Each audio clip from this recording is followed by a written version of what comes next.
Hello students, welcome back to another video. अगर आप लोग BS 6 सेमेस्टर में हैं और पॉलिटिकल साइंस पढ़ रहे हैं तो हमने इसके न्यू बैच की क्लासेस स्टार्ट कर दी हैं हर यूनिवर्सिटी के लिए। तो आप चाहे किसी भी यूनिवर्सिटी से पढ़ाई करते हैं, आज का ये क्लास आपके लिए बहुत इंपॉर्टेंट है। देखिए, पॉलिटिकल साइंस का जो पेपर नंबर 2 है, जिसमें आपको इंटरनेशनल पॉलिटिक्स एंड रिलेशन के बारे में पढ़ना है, तो उसका यूनिट नंबर 2 हम स्टार्ट कर चुके हैं और इसमें एक वीडियो ऑलरेडी हमने अपलोड कर दी है। आज का वीडियो यूनिट नंबर 2 का पार्ट 2 है, जिसमें हम राष्ट्रीय हित के बारे में पढ़ने वाले हैं, जिसको इंग्लिश में कहते हैं नेशनल इंटरेस्ट। पार्ट 1 की वीडियो में आप लोगों ने पढ़ा था राष्ट्रीय शक्ति के बारे में, यानी जो नेशनल पावर है वो क्या होता है, उसके कितने प्रकार हैं, उसके कितने तत्व हैं, उन सारी चीजों के बारे में मैंने आपको पार्ट 1 की वीडियो में पढ़ाया है। और जो आपकी यूनिट नंबर 1 है वो भी कई पार्ट्स में हमने आपके लिए अपलोड की है। क्योंकि टॉपिक ज्यादा हैं तो हम वीडियोस को कई पार्ट्स में अपलोड कर रहे हैं जो अलग अलग टॉपिक्स हैं। आज हम जानेंगे कि राष्ट्रीय हित क्या है, इसके कितने प्रकार और तत्व हैं। तो ये आपके एग्जाम के लिए बहुत इम्पोर्टेंट है। तो देखिए, अंतर्राष्ट्रीय राजनीति में जो राष्ट्रीय हित होता है उससे आशय उन उद्देश्यों और प्राथमिकताओं से होता है जिन्हें कोई भी राष्ट्र अन्य देशों के साथ संबंध बनाते समय सुरक्षित और प्राप्त करना चाहता है। यह किसी देश की विदेश नीति का आधार होता है, यानी जो राष्ट्रीय हित है वो किसी भी देश की जो विदेश नीतियाँ होती है उनका आधार होता है। इसके अंतर्गत कोई भी राष्ट्र अपनी सुरक्षा, संप्रभुता, अपने आर्थिक हितों को, अपने राजनीतिक प्रभाव, अंतर्राष्ट्रीय प्रतिष्ठा और नागरिकों की सुरक्षा को प्राथमिकता देता है। यानी कोई भी राष्ट्र अपने इन सारे उद्देश्यों को सबसे ऊपर रखता है और वही राष्ट्रीय हित है। और विश्व की राजनीति में देश वही निर्णय लेते हैं जो उनके अपने देश के लाभ और उसके हित में हो। यही अंतर्राष्ट्रीय राजनीति में राष्ट्रीय हित कहलाता है। यानी कि कोई भी देश वही फैसला लेगा अंतर्राष्ट्रीय राजनीति में विश्व स्तर पर जो उसके अपने देश के लिए फायदेमंद होगा। देखो, कोई भी राष्ट्र अगर किसी देश के साथ संबंध बनाए, समझौता करे या कोई भी तरीके से काम करे तो वो उसमें कभी ये नहीं चाहेगा कि जो भी उसके अपने राष्ट्रीय हित हैं उनका नुकसान हो। कोई भी राष्ट्र ये चीज नहीं चाहता है। हर राष्ट्र चाहता है कि वो इतना शक्तिशाली हो जाए कि अपने राष्ट्रीय हित को हमेशा पूरा कर सके। तो देखिए, अंतर्राष्ट्रीय राजनीति में भाग लेने वाले सभी जो देश हैं अपने कार्यों का संचालन जिस नीति और जिस सिद्धांत के आधार पर करते हैं उसी को राष्ट्रीय हित कहा जाता है। यानी अपने हित, अपने फायदे सबसे ऊपर होंगे। अगर आप भी कोई काम करना चाहें तो अगर आपको अपने उस काम में फायदा ना मिले तो आप वो काम क्यों करेंगे? आप यही चाहेंगे ना कि जो भी मैं काम किसी के साथ करने जा रहा हूँ तो उसमें केवल दूसरे इंसान का ही फायदा है, आपका नहीं है, तो आप वो काम नहीं करेंगे, उसको आप वहीं से खत्म कर देंगे। तो उसी तरीके से राजनीति में भी होता है कि हर राष्ट्र अपने राष्ट्रीय हितों को सबसे ऊपर रखता है और यही राष्ट्रीय हित किसी भी देश की विदेश नीति की आधारशिला होती है। देखिए, प्रत्येक देश का राष्ट्रीय हित उसकी आवश्यकताओं के अनुसार अलग अलग प्रकार का होता है। मतलब जरूरी नहीं है कि हर देश का जो राष्ट्रीय हित है वो एक जैसा ही हो। दुनिया में बहुत सारे देश हैं, आप जानते हैं, और हर देश का जो राष्ट्रीय हित होता है वो उस देश की आवश्यकताओं के अनुसार अलग अलग होता है। और देखिए, जो अंतर्राष्ट्रीय संबंध है उसमें जो राष्ट्रीय हित है वो एक बहुत ही महत्वपूर्ण अवधारणा है। सभी राष्ट्र अपने राष्ट्रीय हितों की पूर्ति करने के लिए या अपने राष्ट्रीय हितों को सुरक्षित रखने की प्रक्रिया में लगे रहते हैं। प्रत्येक राष्ट्र की विदेश नीति उसके राष्ट्रीय हित के आधार पर ही तैयार की जाती है और वह हमेशा अपने लक्ष्यों को सुरक्षित करने में लगा रहता है। कोई भी राष्ट्र है वो ये नहीं चाहेगा कि जो उसके लक्ष्य हैं वो सुरक्षित न रहे। तो उन लक्ष्यों को सुरक्षित रखने के लिए वो लगातार कोई न कोई कार्य करता रहता है। अपने राष्ट्रीय हितों की रक्षा करना प्रत्येक राष्ट्र का सर्वमान्य अधिकार होता है। तो आई होप कि राष्ट्रीय हित क्या है ये तो अभी तक आप लोग समझ गए होंगे। हर राष्ट्र जो है उसका अपना एक हित होता है, अपने कुछ उद्देश्य होते हैं जिनको वो सबसे ऊपर रखता है, वही राष्ट्रीय हित है।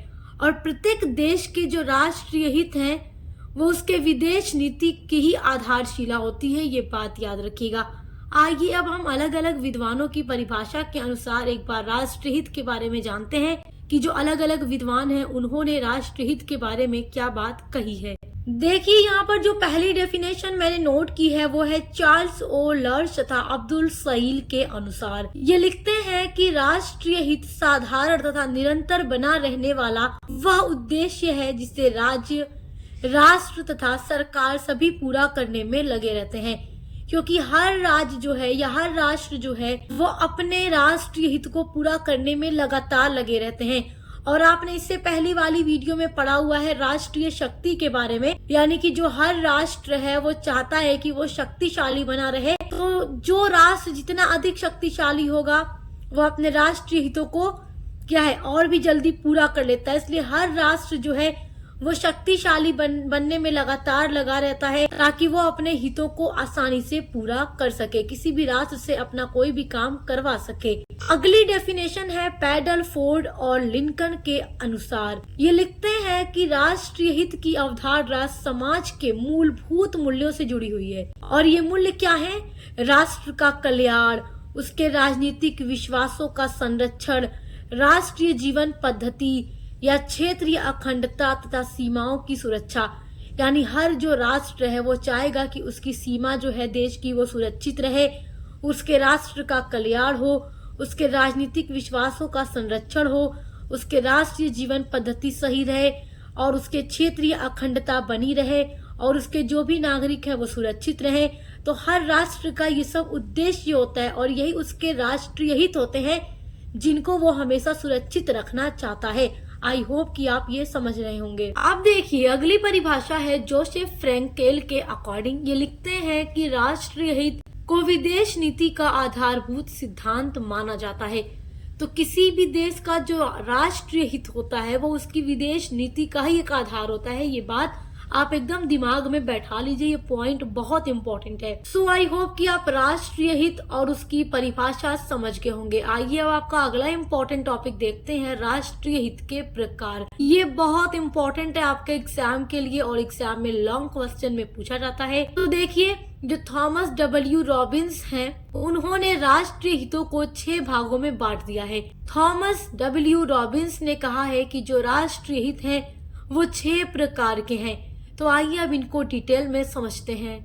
राष्ट्रीय हित के प्रकार में जो पहला प्रकार है वो है प्राथमिक हित, यानी कि प्राइमरी इंटरेस्ट। देखो जो प्राथमिक हित होता है वो किसी भी राष्ट्र का सबसे पहला और सबसे प्रमुख हित होता है। ये ऐसे हित होते हैं जिन पर कोई भी राष्ट्र समझौता नहीं कर सकता और इन हितों के अंतर्गत आ जाता है कि किसी भी राज्य की अपनी सीमाओं या अपने भूभाग की सुरक्षा करना, अपने राष्ट्र के अंदर अखंडता को सुरक्षित रखना, राजनीतिक तथा सांस्कृतिक जो विविधता है उसको बनाए रखना, ये सारी चीजें प्राथमिक हित में शामिल होती हैं। राष्ट्र जो होता है किसी भी कीमत पर इनकी सुरक्षा करता है और इन हितों के साथ कोई भी राष्ट्र कभी समझौता नहीं कर सकता। अब जैसे कि कोई भी राष्ट्र है उसकी सीमा के अंदर कोई भी देश घुस जाए और अपना बना ले तो कोई भी राष्ट्र ये चीज बर्दाश्त नहीं करेगा। वो अपने सीमाओं की सुरक्षा करना, अपने भूभाग को सुरक्षित रखना हर राष्ट्र का पहला हित होता है। तो ये ऐसे हित होते हैं जिन पर कोई भी राष्ट्र कभी भी समझौता नहीं करेगा। ऐसा मामला आएगा तो युद्ध शुरू हो जाएगा। इन सारी चीजों के बारे में आप यूनिट नंबर 1 में पढ़ भी चुके हैं। अब देखिए दूसरा प्रकार है राष्ट्रीय हित का गौण हित, जिसको द्वितीयक हित भी कहते हैं, यानी कि सेकेंडरी इंटरेस्ट। तो ये क्या होता है अब इसको समझिए। देखिए जो गौण हित होते हैं ये ऐसे हित होते हैं जो प्राथमिक हितों से कम महत्व रखते हैं, क्योंकि प्राथमिक हित के साथ तो कोई भी राष्ट्र समझौता नहीं करेगा और फिर उससे कम महत्व रखने वाला जो हित है वो गौण हित है। चाहे ये कम महत्व जरूर रखता है प्राथमिक हित से, लेकिन फिर भी राज्य की सत्ता बनाए रखने के लिए गौण हित भी आवश्यक होता है। इस वर्ग के हितों का उदाहरण आप ले सकते हैं कि विदेशों में रहने वाले जो भी नागरिक हैं उनकी सुरक्षा तथा इस बात को सुनिश्चित करना कि विदेशों में अपने जो भी राजदूत हैं तथा नागरिकों के हितों की रक्षा की जाए। क्योंकि देखिए आप हर देश में देखेंगे कि दूसरे देश के नागरिक आकर बसे रहते हैं, कोई भी काम करते हैं, किसी भी तरीके से हर राष्ट्र का ये एक हित होता है कि उसके जो भी नागरिक अन्य देशों में है या जो उसके राजदूत अन्य देशों में है उनकी उन देशों में भी सुरक्षा की जाए। तो ये भी उसके लिए एक बहुत इम्पोर्टेंट हित है। अब देखिए राष्ट्रीय हित का जो तीसरा प्रकार है वो है अस्थायी हित, यानी परमानेंट इंटरेस्ट। देखिए ये राज्य के दीर्घकालीन अपरिवर्तनीय हित होते हैं। दीर्घकालीन अपरिवर्तनीय का मतलब जो जल्दी बदलते नहीं है, इनमें परिवर्तन बड़े धीमे होते हैं, मतलब धीरे धीरे बदलता है, बहुत लंबा लंबा ये हित चलता रहता है। अपने प्रभाव क्षेत्र को बनाए रखना तथा समुद्र में जहाजरानी की स्वतंत्रता करना इसमें शामिल होता है। राष्ट्रीय हित का जो चौथा प्रकार है वो है परिवर्तनशील हित यानी वेरिएबल इंटरेस्ट। देखिए, परिवर्तनशील हित जो होता है ये राष्ट्र के ऐसे हित होते हैं जो विशेष परिस्थितियों के साथ राष्ट्र के लिए अनिवार्य समझे जाते हैं। ये समय तथा परिस्थितियों के अनुरूप बदल सकते हैं क्योंकि ये परिवर्तनशील हित होते हैं। परिवर्तनशील हित जो है व्यक्तियों की सक्रिय प्रतिकूलता, जनमत, अनुभागीय हित, दलीय राजनीति तथा राजनीतिक तथा नैतिक सामूहिक रीतियों से अधिक प्रभावित होते हैं। यानी इन सारी चीजों से जो परिवर्तनशील हित होते हैं वो प्रभावित होते रहते हैं। अब आगे देखिए, राष्ट्रीय हित का जो पांचवा प्रकार है वो है सामान्य हित यानी कॉमन इंटरेस्ट। देखिए, जो सामान्य हित है ये वे सकारात्मक हित होते हैं जो बहुत से राष्ट्रों पर लागू होते हैं या बहुत सारे विशिष्ट क्षेत्र जैसे कि अर्थव्यवस्था हो गया, व्यापार का क्षेत्र हो गया, कूटनीतिक संबंध हो गए, अंतर्राष्ट्रीय शांति या फिर निशस्त्रीकरण आदि चीजों पर लागू होते हैं क्योंकि ये वे सकारात्मक हित होते हैं जो बहुत से राष्ट्रों पर लागू होते हैं। तो ये कॉमन इंटरेस्ट होता है। राष्ट्रीय हित में जो छठा प्रकार है वो है विशिष्ट हित यानी स्पेसिफिक इंटरेस्ट। देखिए, जो विशिष्ट हित है ये ऐसे हित होते हैं जो सामान्य हितों से उत्पन्न होते हैं। अभी आपने सामान्य हित ऊपर देखा है ना, तो जो विशिष्ट हित होते हैं वो सामान्य हितों से ही उत्पन्न होते हैं तथा इन्हें समय के साथ परिभाषित किया जाता है। तीसरी दुनिया राष्ट्रों द्वारा नई आर्थिक व्यवस्था की प्राप्ति द्वारा अपने आर्थिक अधिकारों को प्राप्त करना विकासशील देशों का विशिष्ट उद्देश्य है। तो आई होप कि आप राष्ट्रीय हित के ये 6 प्रकार समझ गए होंगे। आपका अगला वेरी इंपॉर्टेंट टॉपिक है राष्ट्रीय हित के तत्व यानी elements of national interest. This is very important topic. यहाँ से एग्जाम में क्वेश्चंस जरूर आते हैं। तो आइए आप जानते हैं राष्ट्रीय हित के कितने तत्व हैं। पहला इम्पोर्टेंट तत्व है शक्ति यानी पावर। देखो, पावर के बारे में तो आपने इससे पहले वाली वीडियो में भी पढ़ा है जो नेशनल पावर है। अब यहाँ जानते हैं राष्ट्रीय हित के तत्व में शक्ति क्या है।